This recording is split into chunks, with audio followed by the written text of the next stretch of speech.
فَلْيُبَلِّغِ الشَّاهِدُ الْغَائِبَ، اور جو حاضر ہے وہ اس تک میری یہ تعلیم پہنچا دے جو یہاں نہیں ہے.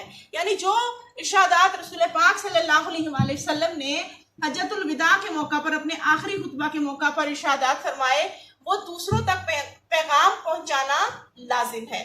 اور پھر حصول علم کے لیے عمر کی کوئی قید بھی نہیں. آپ صلی اللہ علیہ وآلہ وسلم نے ماں کی گود سے قبر میں اترنے تک حصول علم کا عمل جو ہے جاری رکھنے کی ہدایت فرمائی. چنانچہ ارشاد فرمایا اطلب العلم من المہد الی اللحد، یعنی ماں کی گود سے لے کر قبر تک علم حاصل کرو.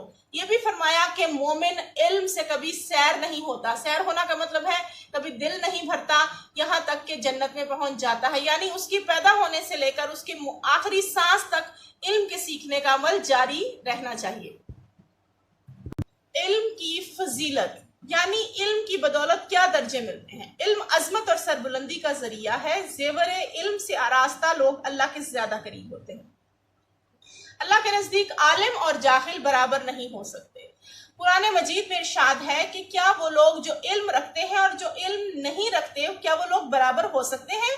جو لوگ نور ایمان سے منور ہو کر علم سے کام لیتے ہیں ان کے بارے میں اللہ نے فرمایا سورۃ مجادلہ آیت نمبر 11، ترجمہ ہے یعنی تم میں سے جو لوگ ایمان لائے اور جنہیں علم دیا گیا اللہ نے ان کے درجات بلند فرمائے گا. اللہ ایک مرتبہ رسول پاک صلی اللہ علیہ وآلہ وسلم مسجد میں تشریف لائے.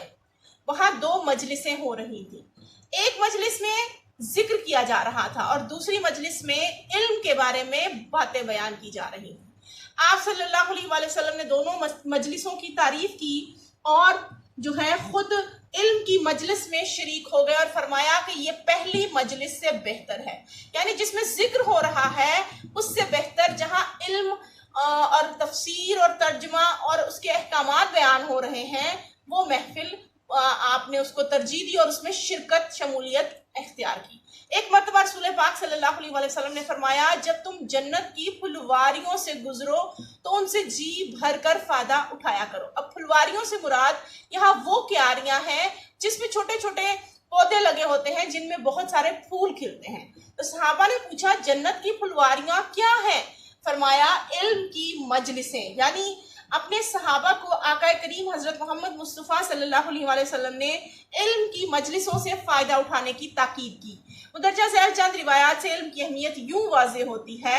اب جی علم کے فوائد. علم حاصل کرو اللہ کے لیے علم حاصل کرنا نیکی ہے. علم کی طلب عبادت ہے. اس میں مصروف رہنا تحقیق اور بحث و مباحثہ کرنا جہاد کے برابر ہے. علم سکھاؤ تو صدقہ ہے. علم تنہائی کا ساتھی ہے. فراخی اور تنگدستی میں رہنما، غمخوار دوست اور بہترین ہم نشین ہے. علم جنت کا راستہ بتاتا ہے. اللہ تعالیٰ علم ہی کے ذریعے قوموں کو سر بلندی عطا فرماتا ہے. لوگ علماء کے نقش قدم پر چلتے ہیں. دنیا کی ہر چیز ان کے لیے دعائے مغفرت کرتی ہے کیونکہ علم دلوں کی زندگی اور اندھوں کے لیے بینائی ہے. علم جسم کی توانائی اور قوت ہے. علم کے ذریعے انسان فرشتوں کے اعلیٰ درجات تک جا پہنچتا ہے. علم میں غور و خوض کرنا روزے رکھنے کے برابر ہے. علم ہی کی وجہ سے اللہ تعالیٰ کی صحیح اطاعت اور عبادت کی جا سکتی ہے. علم سے انسان معرفت الہی حاصل کرتا ہے یعنی اللہ کی معرفت، اللہ کی پہچان. بے علم بندہ جو ہے وہ اپنے رب کو بھی نہیں پہچان سکتا. اس کی بدولت انسان اللہ اور اس کے بندے کے حقوق ادا کرتا ہے. علم ایک بے پیش رو اور رہبر ہے اور عمل اس کے تابع ہے. خوش قسمت ہے وہ لوگ جو علم حاصل کرتے ہیں اور بدقسمت ہیں وہ لوگ جو اس سعادت سے محروم رہتے ہیں. اسلام اپنے ماننے والوں کو درس دیتا ہے کہ علم کی تلاش میں نکلو اور حکمت کے موتی جہاں سے ملے انہیں حاصل کرو. علم کی فضیلت اس امر سے ثابت ہوتی ہے کہ اللہ تعالیٰ نے ہمیشہ حکومت اور سلطنت اسی قوم کو سر بلند فرمایا ہے جسے علم و عمل میں برتری حاصل تھی. اسی اصول کی بنا پر حضرت آدم علیہ السلام کو ملائکہ پر فضیلت دی گئی. علم ہی کی بنا پر مسلمان تمام دنیا پر چھا گئے مگر جب انہوں نے قرآن کی تعلیمات کو چھوڑا اور علم کی روشنی سے دور ہوئے تو زوال کا شکار ہو گئے. رسول پاک صلی اللہ علیہ وآلہ وسلم روزانہ صبح و شام جو دعائیں مانگا کرتے تھے ان میں سے ایک یہ بھی ہے اللہم انی اسالک علما نافعا، یعنی اے اللہ، اے میرے رب، میں تجھ سے نفع دینے والے علم کی درخواست کرتا ہوں. اس طرح اسی طرح یہ دعا مسنون دعا ہے کہ اللہ جو علم تو نے ہمیں دیا ہے اسے ہمارے لیے مفید بنا اور ہمیں ایسا علم عطا فرما جو ہمیں نفع پہنچائے۔ ہماری دعا ہے کہ اللہ تعالیٰ ہمیں بھی علم عطا فرمائے اور اس پر عمل اور اس کی اشاعت کی توفیق بھی نصیب فرمائے، آمین ثم آمین۔ اب ہم پڑھتے ہیں آپ کا موضوعاتی مطالعہ نمبر 4 جو آپ کی کتاب کے صفحہ نمبر 65 یعنی 65 پر ہے۔ اس سبق میں ہم زکوٰۃ، اس کی فرضیت، اہمیت اور مصارف یعنی خرچ کرنے کے طریقے یا خرچ کہاں کرنا چاہیے پڑھیں گے۔ فرضیت سب سے پہلے، زکوٰۃ کے لفظی معنی، زکا عربی زبان کا لفظ ہے جس کے معنی ہے پاک ہونا، نشو نما پانا، بڑھنا یا نشو نما پانا۔ یہ ایک مالی عبادت ہے جو مسلمان اپنے مال سے ادا کرتا ہے۔ اسلام کا یہ کون سا رکن ہے جی؟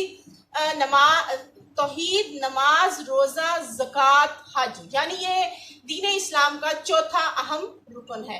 یہ ایک صاحب نصاب یعنی جس کے پاس وہ مال و دولت ہے۔ صاحب نصاب مسلمان پر اپنے مال میں سے ایک خاص شرح کے مطابق فرض ہے۔ اب وہ خاص شرح جو ہے وہ 2.5 یعنی 25% جو ہے وہ ہے۔ زکوٰۃ ادا کرنے سے مال میں برکت پیدا ہوتی ہے، آخرت میں اجر و ثواب ملتا ہے۔ زکوٰۃ ادا نہ کرنا بہت بڑا گناہ ہے۔ قرآن پاک میں اکثر مقامات پر جب بھی نماز کا ذکر ہوتا ہے اسی کے ساتھ زکوٰۃ کی فرضیت کا ذکر بھی ایک ساتھ کیا گیا ہے۔ چنانچہ قرآن پاک میں فرمایا گیا اقیموا الصلاۃ وآتوا الزکاۃ، نماز قائم کرو اور زکوٰۃ دیتے رہو کا حکم بار بار دہرایا گیا۔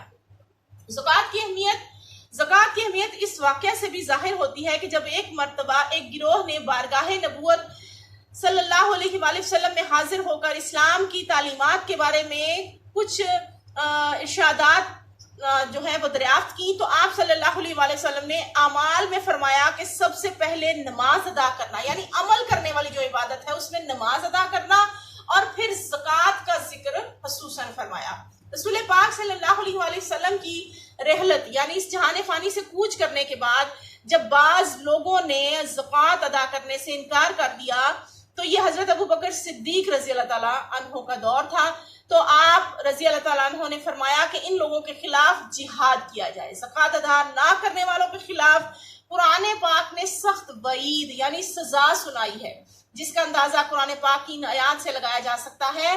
سورۃ توبہ کی آیت نمبر 34 اور 35 کا ترجمہ ہے کہ جو لوگ سونا چاندی سینت کر یعنی جمع کر کے خزانہ بنا کر رکھتے ہیں اور اسے اللہ تعالیٰ کی راہ میں خرچ نہیں کرتے، انہیں دردناک عذاب کی خبر سنا دیجیے۔ قیامت کے دن اس سونے چاندی جو انہوں نے سینت کر رکھا ہے جہنم کی آگ میں تپایا جائے گا اس سونے چاندی کو، اور پھر اس کے ساتھ ان کے چہرے اور ان کے پہلو اور ان کی پشتیں داغی جائیں گی، یعنی وہ گرم کر کے لگایا جائے گا، اور کہا جائے گا کہ یہ ہے وہ خزانہ جو تم اپنے لیے جمع کر کے لائے ہو، اب اس کا مزہ چکھو، جو تم جمع کرتے رہے ہو۔ اس پیراگراف کا عنوان جو ہے وہ ہے زکوٰۃ دینے کے فوائد، یعنی زکوٰۃ سماجی فلاح و بہبود کا بہترین ذریعہ ہے۔ زکوٰۃ کے ذریعے معاشرے کے محروم اور مفلس لوگوں کی کفالت ہوتی ہے، اور اس طرح معاشرے میں نفرت و انتقام کی بجائے ہمدردی اور احترام اور باہمی محبت کے جذبات ایک دوسرے کے درمیان فروغ پاتے ہیں۔ زکوٰۃ دینے والے کے دل سے مال کی محبت بھی مٹ جاتی ہے اور اللہ تعالیٰ کی رضا حاصل کرنے کا جذبہ غالب آ جاتا ہے۔ غریبوں سے ہمدردی بھی پیدا ہو جاتی ہے، اور دولت کے گردش میں آنے سے معاشرے کے افراد کی مالی حالت بھی بہتر ہو جاتی ہے۔ پڑھتے ہیں جی مصارف زکوٰۃ۔ اس سلسلے میں سورۃ توبہ کی آیت نمبر 60 میں ہے کہ انما قرآن پاک میں ہے، اس ایک آیت میں مصارف زکوٰۃ بیان کر دیے گئے ہیں، اور وہ کیا ہیں؟ انما الصدقات للفقراء والمساکین والعاملین علیہا والمؤلفۃ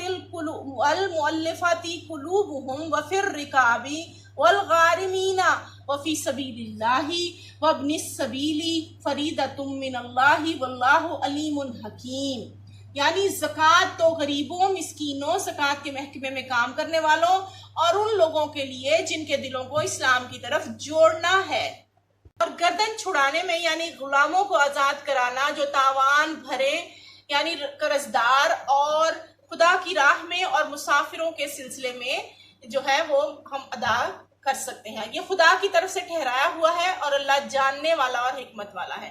اس آیت کی روشنی میں زکوٰۃ کے 8 مصارف بیان ہوئے ہیں.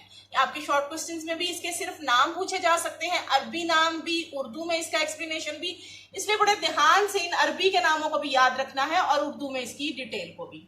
فقراء یعنی فقیر کی جمع ہے. نمبر 2 مساکین مسکین کی جمع ہے. نمبر 3 عاملین یعنی زکوٰۃ کے محکمے میں کام کرنے والے ملازمین، ان کا چونکہ اور کوئی ذریعہ نہیں ہوتا اس لیے وہ اس جو تنخواہیں ملتی ہیں انہیں زکوٰۃ کے محکمے سے، وہ زکوٰۃ کے ہی پیسوں سے دی جاتی ہیں، اس لیے عاملین بھی زکوٰۃ سے فائدہ مند ہو سکتے ہیں. تالیف قلب یعنی جو لوگ مسلمان ہے، کمزور ہے، یا مسلمان ان کے دلوں میں مسلمانوں کے لیے نرم جذبہ ہے، کونا ہے، تو وہ ان کی جو ہے ان کے دلوں کو پرسکون کرنے کے لیے، ان کی مالی مدد کرنے کے لیے، تاکہ وہ اسلام کی طرف راغب رہیں. اور وہ کمزور مسلمان بھی جو غریب ہیں تاکہ وہ اسلام کے ساتھ جڑے رہیں اور بد دل ہو کر اسلام سے بد دل نہ ہو جائیں. جی نمبر 5 رکاب یعنی غلاموں کو. اس دور میں تو چونکہ غلام نہیں ہے تو رکاب عربی زبان میں غلام کو کہا جاتا ہے، یعنی کسی غلام کو آزاد کرانے کے لیے. نمبر 6 غارمین یعنی قرض دار. کوئی ایسا شخص جو بہت غریب ہے، قرض ادا نہیں کر سکتا، اس کا قرض آپ زکوٰۃ کے پیسوں سے دے سکتے ہیں. فی سبیل اللہ یعنی اللہ کی راہ میں. اب یہ جہاد بھی اس میں آتا ہے اور مسافروں کے لیے آتا ہے. آپ کو بتایا گیا تھا ڈیٹیل کوسچن اس کا آنسر میں کہ وہ مسافر جو اپنے گھر میں بے شک امیر ہو لیکن دوران سفر غریب ہو گیا ہے تو اس پر بھی زکوٰۃ کے پیسے خرچ کیے جا سکتے ہیں، وہ بھی زکوٰۃ لے سکتا ہے. ابن السبیل مسافر کے لیے اسپیشلی. اور فی سبیل اللہ میں مدرسے وغیرہ بھی آ سکتے ہیں، اور اللہ کی راہ میں جو تعلیم حاصل کرتے ہیں طلبہ ان کو بھی دی جا سکتی ہے. زکوٰۃ دیتے وقت سب سے پہلے جو اہم نقطہ ہے وہ یہ ہے کہ اپنے قریبی رشتہ داروں کا خیال پہلے رکھا جائے، یعنی اگر زکوٰۃ دینی ہے تو بجائے باہر دینے کے قریبی رشتہ داروں میں دیکھ لیا جائے کہ ان پر تو زکوٰۃ لاگو نہیں ہو رہی، بعد میں باہر والوں کو دیکھا جائے. جی باہر کے لوگوں کو بعد میں دی جائے. اس طرح جو لوگ خود بڑھ کر سوال نہیں کرتے، یعنی زکوٰۃ دیتے وقت یہ بھی خیال رکھنا چاہیے کہ وہ ضرورت مند جو آگے ہاتھ بڑھا کر سوال کر کے پیسے نہیں مانگتے ان کو پہلے مد نظر رکھا جائے. غربت کے باوجود خوددار اور غیرت مند ہوتے ہیں، وہ دوسروں سے مانگنا جو ہے وہ اپنی انا کی جو ہے تذلیل سمجھتے ہیں. ایسے لوگوں کو جو ہے زکوٰۃ ضرور دینی چاہیے، انہیں تلاش کر کے صدقات و زکوٰۃ جو ہے وہ انہیں مہیا کرنی چاہیے. اس کے ساتھ ہی آپ کا یہ پورا سلیبس ریویژن میں ختم ہو گیا ہے. اچھے طریقے سے پڑھیں، یاد کریں. کوئی سمجھ نہ ہو تو آپ جو ہے وہ ای میل کر سکتے ہیں. اور اسی کے ساتھ اجازت چاہتی ہوں. اللہ نگہبان. اللہ حافظ.